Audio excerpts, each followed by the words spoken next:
Everyone, welcome to my YouTube channel Trade with Deka. তো যোৱাকালি এটা বিটকইনৰ ট্ৰেড পাঞ্চ কৰিছিলোঁ, ট্ৰেডৰ লজিকটো আহক আমি বুজোঁ। তো এইখন হ'ল 1 উইকৰ চাৰ্ট বিটকইনৰ। তো আমি ডাইৰেক্ট 4 আৱাৰত যাম। 4 আৱাৰত যাই কিনে আমি দেখিম যে এইটো এটা ষ্ট্ৰং ৰেজিষ্টেঞ্চ জোন আছে হা। তো এটা ষ্ট্ৰং ৰেজিষ্টেঞ্চ জোন যোনটো হ'ল 1,10,000 বিটকইন প্ৰাইচত। তো ইয়াৰ পৰা অলমষ্ট 2 টাইমছ বিগ ফল আহিছে। ইয়াৰ পৰা ফল আহিছে প্ৰায় 90,000, ইয়াৰ পৰা ফল আহিছে প্ৰায় 76,000লৈকে।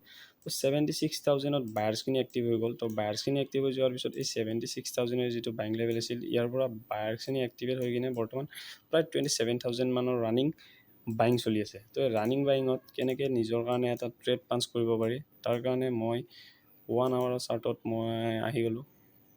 তো আৰু এটা কথা কৈছোঁ আপোনাক, এইটো এটা ৰেজিষ্টেঞ্চ জোন আছিল। এইখিনিতো আপোনালোকে চাব পাৰে, এই ৰেজিষ্টেঞ্চ জোনখিনিতো মাৰ্কেটে বহুতখিনি টাইম স্পেণ্ড কৰিছে, তাৰ পৰা ফল আহিছে। তো এতিয়া অলমষ্ট যিহেতু বাইং শ্ব' হৈছে, তো এইটো ব্ৰেক কৰাৰ সম্ভাৱনা খুবেই বেছি আছিল। তো তাৰ কাৰণে মই কি কৰিলোঁ, বাইং শ্ব' হ'ব বুলিকে এটা বাইং ট্ৰেড প্লেচ কৰিলোঁ। তো 1 ঘণ্টা টাইম ফ্ৰেমত চাব পাৰে, 1 ঘণ্টা টাইম ফ্ৰেমত আহি কিনে মই প্ৰায় দুপৰীয়া কালি 12:30 বজাত ট্ৰেডটো পাঞ্চ কৰিছিলোঁ। এইটো এটা ৰেজিষ্টেঞ্চ জোন আছিল, ইয়াৰ পৰা মাৰ্কেট অলপ ছাইডৱেজ হৈ আছিল। এই জোনটোৰ পৰা মাৰ্কেট অলপ ছাইডৱেজ হৈ আছিল।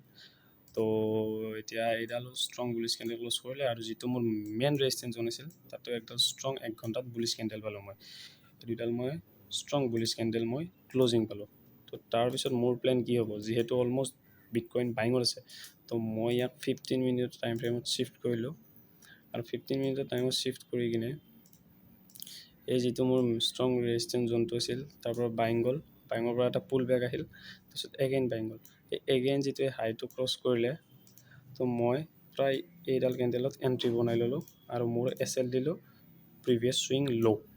তো প্ৰিভিয়াছ ছুইঙত ল' মোৰ এছ এল থাকিল। আৰু টাৰ্গেট আপোনালোকে কিদৰে ছেট কৰিব, তাৰ কাৰণে মই আপোনালোকক এগেইন মই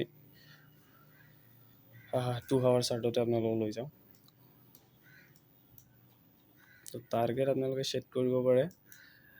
তো যিহেতু এইখিনি ষ্ট্ৰাগল জোন আছিল, এই জোনটো আপোনালোকে চাব পাৰে, যিটো মই হৰিজণ্টেল লাইন প্লেচ কৰি থৈ দিছোঁ, এই জোনটো।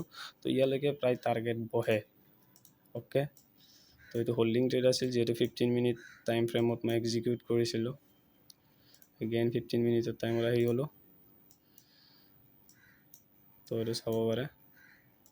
তো ফাৰ্ষ্ট এছ এল মোৰ ছুইং ল' আছিল, তাৰপিছত মই ট্ৰেডটো আৰামছে ইয়াক যাব দিলোঁ। তাৰপিছত ই যিডাল ষ্ট্ৰং বুলি স্পিন বাৰ বনিলে, এইডাল যিডালৰ পৰা ভাল এটা মুভ আহিল, তো মই এছ এলটো ট্ৰেইল কৰি কিনে অলমষ্ট মই তালৈকে লৈ গ'লোঁ।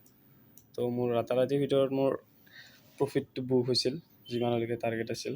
বাট মই তাতে প্ৰফিটটো বুক কৰিব নোৱাৰিলোঁ, যিহেতু ৰাতি শুই আছিলোঁ।